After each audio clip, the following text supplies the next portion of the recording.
इस कार्यक्रम के पुण्यार्चक हैं श्री कैलाश, श्रीमती अंगूरी, श्री अखिलेश, श्रीमती माया, श्री अजय, श्रीमती आशा, श्री विजय, श्रीमती अलका एवं अंबर, ऋचा, अपूर्वा, सिद्धार्थ, अभिषेक, अमन, अन्वेषा, निमिषा, दीपांग, मैसर्स खेमचंद शिखरचंद सेसई परिवार, सागर, मध्य प्रदेश।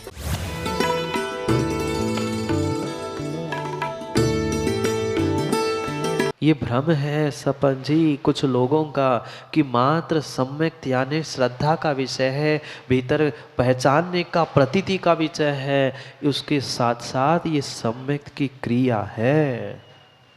पढ़ा होगा ना आपने तो तत्वार्थ सूत्र, उस 25 क्रियाओं में पीसी जैन साहब पहली क्रिया सम्यक्त की क्रिया, फिर मिथ्या दर्शन की क्रिया, बाकी तो हमारे लिए वह परिपूर्ण रूप से संसार का ही बंध कराने वाले साधन हैं।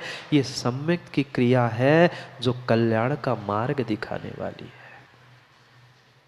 पर क्या करें, मार्ग हमारे सामने है, बीज भी हमारे सामने है, पर आज तक उस बीज को ग्रहण करते हुए कभी मार्ग पर चलने का प्रयास हमने नहीं किया, क्योंकि आज तक वह ज्ञान, वह बोध और वह श्रद्धा में प्रकट नहीं कर पाया, जिस श्रद्धा और बोध के कारण मेरा आज तक अकल्याण होता रहा। माँ, घर में कल्याण होता है ना? घर में कल्याण होगा ना? नहीं होगा। कल्याण करने के लिए एक ही मार्ग बता है जो श्रेय मार्ग है, श्रेष्ठ मार्ग। बाकी तो सब मार्ग दुनिया भर के हमें पता है, सब मार्गों पे हमने चलना सीखा है, पर एकमात्र जो श्रेष्ठ श्रेय मार्ग है, उस श्रेय मार्ग की व्याख्या कर रहे हैं। कौन सा श्रेष्ठ मार्ग, कौन सा श्रेय मार्ग? उस कल्याण के कारण के रूप वह श्रेष्ठ कार्य की व्याख्या, श्रेष्ठ क्रिया की व्याख्या कर रहे हैं आज 6 नंबर के श्लोक में। कौन सी क्रिया मां? सम्यक्त की क्रिया। मात्र देव शास्त्र गुरु पर श्रद्धा न कर लो, सुबह शाम पूजा पाठ इतना कर लो, इतना सस्ता सम्यक दर्शन नहीं है, इतना सस्ता सम्यक दर्शन नहीं है। तुम्हारे सोने चांदी की ज्यादा कीमत लोगों को लगती है, पर सम्यक उससे भी सस्ता लगता है। इतना सस्ता श्रद्धान और इतना सस्ता सम्यक दर्शन नहीं है कि कोई भी उठाए और कोई भी अपने आप को सम्यक दृष्टि कह दे। ऐसे ही नहीं कहा है कि ऐसे खोटे पंचम काल में मात्र गिने चुने ही सम्यक दृष्टि है। क्या गुड्डा भैया नहीं पढ़ा? इसका मतलब ये भी नहीं है कि 2-4 तुम और हम इतनी 4, ऐसा भी नहीं। नहीं तो मोना कह दे हम, हमारे पिताजी, हमारे दादाजी वे ही 3-4 थे क्योंकि उंगलियों पर गिनने नहीं। उंगलियों पर गिनने का मतलब गिने चुने हैं, मात्र 2-4-5-6 नहीं है। उस सम्यक्त की महिमा कह रहे हैं कि वास्तव में सम्यक्त ही एकमात्र कल्याणकारी है, अन्य कोई हमारे लिए संसार में कल्याणकारी नहीं है। कितने ही भाई बंधु पिता मित्र आपके लिए कह दे कल्याण कर दूं, तुम्हें सुख का मार्ग दे दूं, पर सुख का और कल्याण का मार्ग बताने वाला कोई है तो ये सम्यक्त की क्रिया है। एक एक श्रावक की क्रिया समझा रहे हैं। कल प्रतिज्ञा की थी, याद है? उस क्रियाओं से, जिन क्रियाओं से सदगृहस्थ बन के तुम शोभायमान हो गए, उस सद क्रियाओं को सदगृहस्थ के लिए समझा रहे हैं। अरे जब तक सद नहीं है तब तक श्रावक और वह गृहस्थ कैसा? सद गृहस्थ, सद श्रावक। सबसे पहले ही कह रहे सद। अरे भाई सद लो, साध लो। अगर हम अपने आप को और सभी धर्मात्माओं को साध नहीं पा रहे हैं तो तुम सदगृहस्थ राकेश भाई नहीं हो। सद क्या? सद किसे साधू? अपने आप के साथ, सभी धर्मात्माओं को श्रद्धा के साथ। तुम्हारे भीतर साधने की, श्रद्धा करने की शक्ति नहीं है तो तुम सदगृहस्थ, सत श्रावक बनने वाले नहीं है। साधु को तो कह दिया, वो साधता है सबको, वो साधु है, पर श्रावक के लिए भी कह रहे हैं तुम सद श्रावक सदगृहस्थ तभी बन सकते हो जब तुम्हारे पास सम्यक रूपी प्रत्यय होगा, सम्यक रूपी क्रिया होगी। वह सम्यक का सद वही कह रहा है कि साध लो सबको। कैसे साधना? सबकी मानने की नहीं कह रहे, सबकी मानने की नहीं कह रहे। जैसे तुम अपने आप को जीव द्रव्य धर्मात्मा मानते हो, ऐसे प्रत्येक ब्रह्मांड के जीव को जीव और वह धर्मात्मा मानने का प्रयास करो। ये पहला लक्षण है उस सम्यक दर्शन का। मात्र इतना आसान नहीं है माँ सुबह पूजा पाठ कर ली, 4 ग्रंथ पढ़ लिए, हम सम्यक दृष्टि हो जरूरी नहीं है, किंचित भी नहीं है जरूरी। अगर हमें स्वयं का भान नहीं है, स्वयं के साथ सभी धर्मात्माओं का भान नहीं है, तो हम किंचित भी सम्यक दृष्टि नहीं कहलाए जा सकते। और सम्यक नहीं है तो हमारा किंचित भी सदगृहस्थपना नहीं है। गृहस्थ हो सकते हैं, घर में रहने वाला गृहस्थ, श्रावक कुल में जन्म ला वाला सामान्य श्रावक हो सकता है, पर सत श्रावक सत गृहस्थ नहीं होगा।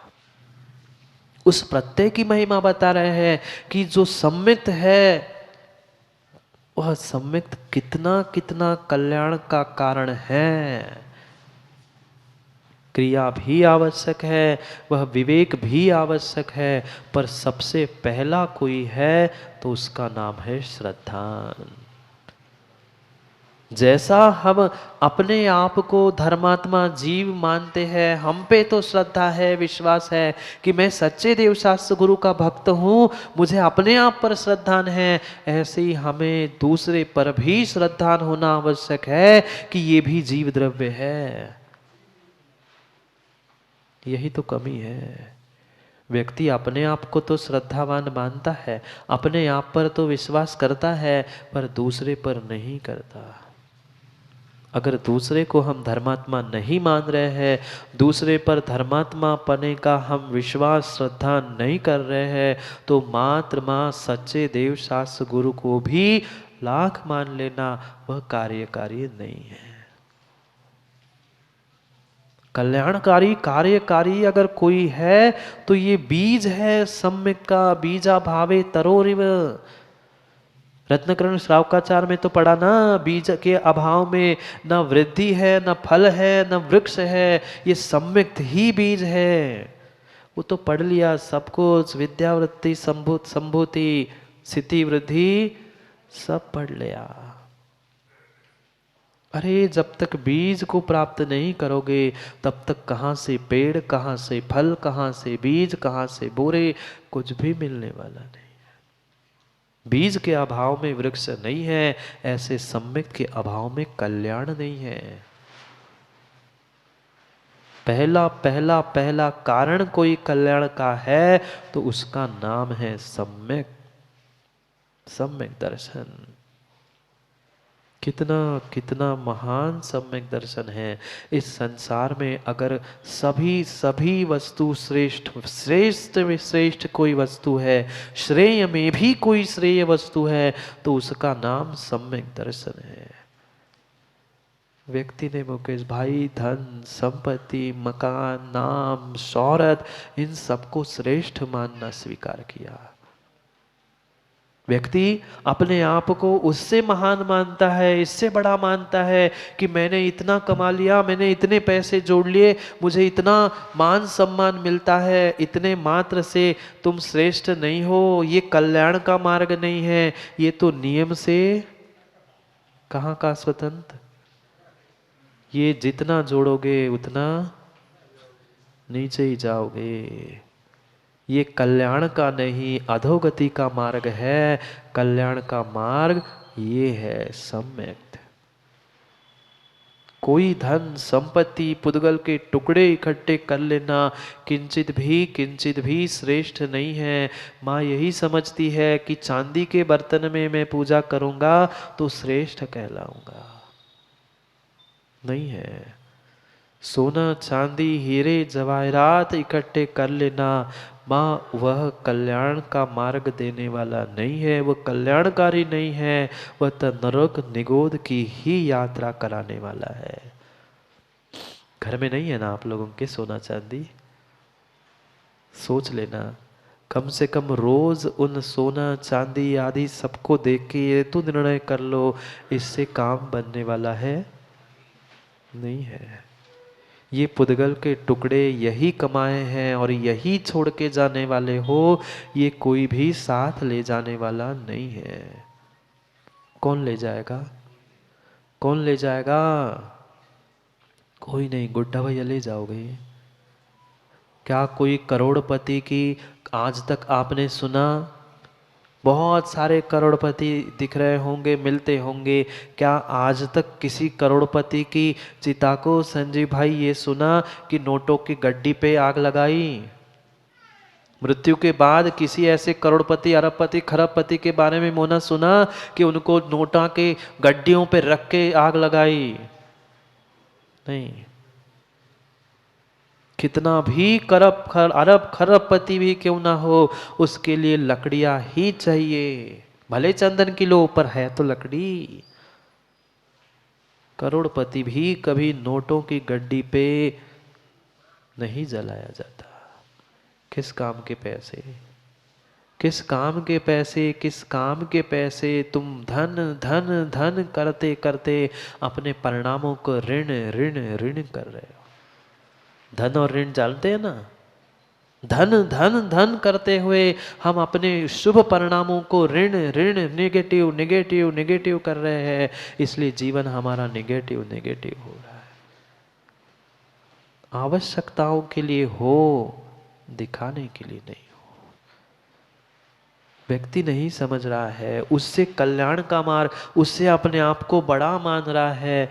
कभी भी धन संपत्ति इकट्ठा करने से कोई श्रावक बड़ा नहीं होगा, सद श्रावक नहीं कहलाएगा। सत श्रावक होने के लिए सम्यक चाहिए, श्रेष्ठ में भी ये श्रेष्ठ वस्तु चाहिए। ब्रह्मांड की सभी वस्तु, सभी पदार्थ फीके हैं इस सम्यक दर्शन के आगे। पर क्या करें, हमें इस बीज की कीमत नहीं है। इस बीज की कीमत नहीं है। बीज को मात्र संभाल के रखने से काम नहीं होगा, नहीं होगा। बीज है, लो बेटे ने यही सोचा कि पिताजी ने हमें बीज दिए हैं, हम संभाल के रखें। पिताजी की कहीं अंतिम समय की यात्रा चल रही थी। वे सोच रहे थे मेरी धन दौलत इतनी सारी है, मैं इन 3 बेटों में से किसको दूं। वे सोच रहे थे अब तीनों में से किसको कितना दूं, क्या करूं, कुछ तो निर्णय करना पड़ेगा, क्योंकि मैंने तो दे दिया, उसने बर्बाद कर दिया। तो उन्होंने सोचा अब अंतिम समय आने ही वाला है, काम करते हैं, हम थोड़ी सी यात्रा करके आते हैं। और उन्होंने सोचा कि हम शिखर जी की यात्रा करके आते। आज का समय नहीं है कि विनय आज गाड़ी में बैठे कल पहुंचे और वापिस आए। 4-6 महीने लगते थे तब जब शिखर जी आदि जाते थे तब। उन्होंने कहा मैं जब तक वापिस आऊं तब तक इन बच्चों की परीक्षा ही कर लूं। उन बच्चों को तीनों को बुलाया और पिताजी ने कहा बेटा एक काम करना, देखना मैं तो शिखर जी जा रहा हूँ, ये थोड़े से बीज मेरे पास है, आप इनकी सुरक्षा करना, मैं जब वापस आऊँगा तो पुनः मेरे बीज मुझे वापस कर देना। बच्चों ने कहा ठीक है, आपने बीज दिए हैं और पिताजी ने दिए हैं, कुछ तो संभालना पड़ेगा। तीनों को एक एक मुट्ठी बीज पिता ने दे दिए। पहले बेटे ने भी रख लिए, दूसरे बेटे ने, तीसरे बेटे ने भी दिए हुए बीज रख लिए। इधर समय बीतता गया, सबने अपने अपने दिमाग से, अपने अपने बुद्धि से बीज की रक्षा की, क्योंकि पिताजी ने क्या कहा था, बीज की रक्षा करना, आने पे वापस दे देना। तीनों ने अपने हिसाब से उन बीजों को रख लिया और समय बीत गया। 6 महीने 7 महीने बाद जब पिताजी पूरी यात्रा करके लौटे, पिताजी ने बड़े बेटे को बुलाया और पूछा बेटा बताओ, ये मुट्ठी भर बीज जो मैंने तुम्हें दिए थे तुमने क्या किया। वो कहते हैं पिताजी मैंने रखे हैं, मैं आपकी बात कैसे टाल सकता हूँ, आपने कहा उन बीजों की सुरक्षा करना, मैंने बराबर वो बीज सुरक्षित रखे, संभाल के रखे। पिताजी ने कहा अब दिखाओ कहाँ है, ले आओ वापिस। कहते हाँ चलो पिताजी, मैंने बढ़िया तिजोरी में, एक तिजोरी के अंदर तिजोरी में पिताजी ने दिए थे ना बीज, सोने की डिब्बी में मैंने 6 वो मुट्ठी भर बीज संभाल के रखे हैं। पिताजी गए तिजोरी के पास, अंदर लॉकर में से सोने की डिब्बी निकाली और जैसे ही डिब्बी खोली, 6 महीने डिब्बी में रखेंगे तो बीजों का क्या होगा, घुन लग गई थी, बीज तो बचे ही नहीं थे। वह जैसे डिब्बी खोली, सब डिब्बी में से घुन बाहर पड़ गए। पिताजी समझ गए, पिताजी समझ गए बड़ा बेटा कितना बड़ा वाला है। बीज की रक्षा क्या कभी डिब्बी में रख के होती है? पिताजी समझ गए। पिताजी ने कुछ नहीं कहा, ठीक है बेटा अब तो नष्ट ही हो गए, क्या कर सकते। दूसरे बेटे को बुलाया, दूसरे बेटे से पूछा भाई तू बता तूने क्या किया उन बीजों का? कहता पिताजी क्या करूं, मैंने ये सोचा कि अगर मैं इसको डिब्बी आदि में रख दूंगा तो वो सड़ जाएंगे, खराब हो जाएंगे, इसलिए मैंने वह तुरंत ही दूसरे दिन वो मुट्ठी भर बीज जाके बेच दिए और उसके जो पैसे बचे हैं वह पैसे में अभी आपके 5 मिनट में दूसरे बीज खरीद के लाता हूं। और वो जाने लगा। पिताजी कहते नहीं, मैंने दिए हुए तो बीज नहीं है ना, जो मैंने तुम्हें दिए थे वो बीज तो तुमने बेच दिए, अब मुझे मेरे बीज कैसे वापस दोगे? कहते क्षमा करो पिताजी, वो तो मैंने बेच दिए, अब आप कहो तो दूसरे 1 नहीं 2 मुट्ठी भर लाके आपको दे दूं। अगर मैं भी रखता बड़े भैया जैसा तो ये बीज भी खराब हो जाते, इसलिए मैंने सोचा था। बेटे को तो ऐसा लग रहा था, दोनों बेटों को ऐसा लग रहा था कि मैंने बहुत बड़ा काम किया, पर दूसरे बेटे से भी वह पिताजी नाराज हो गए। कहते बेटा तुमने भी बहुत दिमाग से काम किया, वह बीज तो मेरे थे ही नहीं है, आप खरीद को तो लाओगे पर मैंने दिए हुए थोड़ी कहलाएंगे, वे तो कब के नष्ट हो गए। अब एक बेटा और बचा था, वो सोच रहे थे पता नहीं इसने क्या दिए लगाए होंगे, बड़े बड़े कहने वाले दो निकल गए। तीसरे को बुलाया और पूछा बेटा मैंने तुम्हें एक मुट्ठी भर बीज दिए थे, याद है? उसने कहा हाँ पिताजी आपने मुट्ठी भर बीज दिए थे, बेटा वापस दे दो ना। वो तुरंत पिताजी के पैर पकड़ता है और कहता है पिताजी क्षमा करो, पिताजी क्षमा करो, मैं वो बीज आपको नहीं दे सकता। तो कहते क्यों? नहीं पिताजी क्षमा करो, मैं वो आपको बीज दे ही नहीं सकता। क्यों, क्या कर दिया तूने, खा लिया? नहीं पिताजी मैंने खाए नहीं है वो बीज, पर नहीं दे सकता। नहीं तुम्हें तो देना पड़ेगा, नहीं तो बताना पड़ेगा तुमने उस बीजों का क्या किया। उस बेटे ने पिताजी का हाथ पकड़ा और उनके घर के पीछे जो थोड़ी सी जगह थी उस जगह के सामने वो ले जाके कहा पिताजी क्षमा करो, आपने जो बीज दिए थे उस बीज के फसल उगाई है, उसमें से आपको चाहिए तो बीज ले लेना। वो आपके बीज मैं नहीं दे पा रहा हूँ, पर बोरा भर के आपके बीज आपको वापस करूँगा, बस कुछ समय और मुझे दे दो।